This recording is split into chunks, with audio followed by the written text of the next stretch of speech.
మాట్లాడుంది ఎవరి ద్వారా డబ్బులు పోయినాయి. మాధవరెడ్డి అనేటోనికి ఆయన ఆర్థిక పరిస్థితులు మంచిగా లేవు. మాధవరెడ్డికి వకీళ్ళని పెట్టి వాళ్ళకు డబ్బిచ్చేటువంటి పరిస్థితులు లేవు. ఆ కేసు వేసే 2 రోజుల ముందు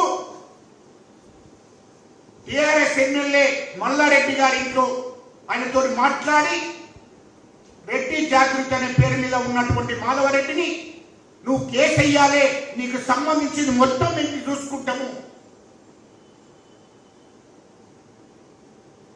ఆయన పట్టుమని ₹1,00,000 కూడా 2 లక్షలు కూడా దగ్గర లేనటువంటి మాధవరెడ్డిని పిలిపించుకొని మాట్లాడి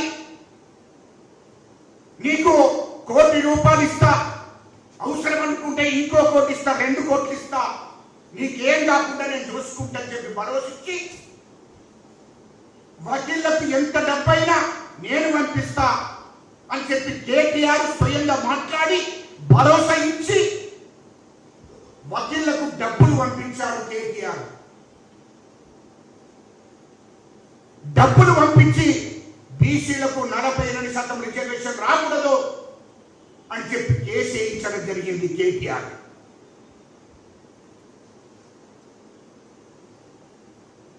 హైకోర్టు ద్వారా అడ్డగించడం జరిగింది. ఇలా సుప్రీంకోర్టు కూడా పోతే ప్రభుత్వం సుప్రీంకోర్టు కూడా ఇంకా 10 కాదు 20 కోట్లంటే నేను ఖర్చు పెడతా, సుప్రీంకోర్టులో కూడా వాళ్ళకు అనుకూలంగా తీర్పు రాకూడదు అని చెప్పి ఛాలెంజ్ చేస్తున్నాడు కేటీఆర్ అంటూ. ఇదేంటి బీసీలకు రిజర్వేషన్లు రాకూడదు, బీసీలకు రిజర్వేషన్లు వస్తే తెలంగాణ రాష్ట్రంలో వాళ్ళు అన్ని రంగాల్లో ముందుకు పోతారు, రాజకీయ అధికారం అడుగుతారు. రేపు బీసీలు ఎస్సీలు ఎస్టీ లేకమైతే ఈ రాష్ట్రంలో అధికారం వాళ్ళ చేతులకు పోతుంది అనేటువంటి కుతంత్రాలు చేసి కేటీఆర్ అనే దొర ఆ దుర్మార్గుడు బీసీలకు రిజర్వేషన్ రాకుండా చేస్తున్నాడు. ఆర్ కృష్ణయ్య గారు ఇది గుర్తుపెట్టుకోండి. కృష్ణన్న బీసీల అందరూ కూడా ఇది ఆలోచన చేయండి. ముఖ్యమంత్రి రేవంత్ రెడ్డి గారు సిద్ధశుద్ధితో చేశాడు. వాస్తవానికి అన్ని వర్గాలకు సామాజిక న్యాయం జరగవలసిందని లక్ష్యం కొద్ది మా ముఖ్యమంత్రి రేవంత్ రెడ్డి గారు ముందుకు పోతున్నాడు. అది గుర్తుపెట్టుకోవాలి. కాంగ్రెస్ ప్రభుత్వం మీద అబండాలు వేయడం, ముఖ్యమంత్రి గారి మీద అబండాలు వేయడం మానుకోవాలని చెప్తున్నా బీసీ సోదరులకు. వాస్తవం తెలుసుకోండి. మీరు ఏదో రాష్ట్ర ప్రభుత్వం చేతున్న పనంతా చేయడం జరిగింది. వాస్తవాలు తెలుసుకోకుండా రాష్ట్ర ప్రభుత్వం మీద మీరు మాట్లాడితే మరి మీ ఎడుక ఎవరిని నడిపిస్తున్నారో మాకు తెలియదు. కానీ బీసీలకు న్యాయం జరగాలి, బీసీ ప్రజలతో ఆటాడుకోవద్దని చెప్పి నేను కొంతమంది నాయకులకు చెప్తున్నా. బీసీ ప్రజలతో ఆటాడుకోకండి, రాజకీయాలతో ఏదో బీసీల గురించి దేశంలో కానీ రాష్ట్రంలో కానీ ఏ ముఖ్యమంత్రులు పట్టించుకోలే, ఏ ప్రధానమంత్రులు పట్టించుకోలే. కానీ ఇవాళ రాష్ట్ర ముఖ్యమంత్రి రేవంత్ రెడ్డి గారు ఖచ్చితంగా బీసీలకు రిజర్వేషన్ ఇవ్వవలసిందే, బీసీలకు సామాజిక న్యాయం జరగవలసిందే అని చెప్పి ఆ లక్ష్యంతో ముందుకు పోతున్నాడు. బీసీల మీద ప్రేమ ఉన్నది కాబట్టి బీసీలకు న్యాయం జరగవలసిందే అనేటువంటి ఆలోచనతో ముఖ్యమంత్రి రేవంత్ రెడ్డి గారు ముందుకు పోతున్నాడు. అందుకోసమే కులగణన వేయించాడు.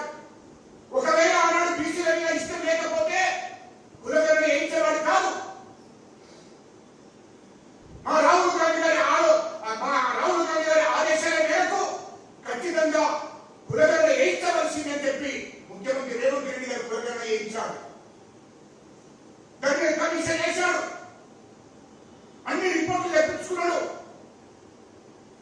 అందుకోసమే అసెంబ్లీ తీర్మానం చేయించడం జరిగింది, క్యాబినెట్ తీర్మానం చేసింది. అందుకోసమే గవర్నర్ పంపాడు. రాష్ట్ర ప్రభుత్వం చేతున్న పనంతా చేయడం జరిగింది, కేంద్ర ప్రభుత్వం చేతిలో ఉంది. ఆర్ కృష్ణయ్య గారు మీరు ఒకవేళ బీజేపీ రాజ్యసభ పంపలే కదా, ఈ కోర్టు ద్వారా ఈ దుర్మార్గులు ఆపుతున్నారు కదా, మరి మీరు బీజేపీ రాజ్యసభ సభ్యుడిగా బీసీ ఎంపీలందరూ బీజేపీ ఎంపీలందరూ ఏకం చేసి అన్ని పార్టీలు ఉన్నటువంటి ఎంపీలందరూ ఏకం చేసి ప్రధానమంత్రి దగ్గరికి పోయి అడిగి మరి 9వ షెడ్యూల్ చేర్చి అది చట్టం చేసినట్టు చూడాలి కదా. అది నీ బాధ్యత కదా. నువ్వు రాజ్యసభ సభ్యుడివి కదా.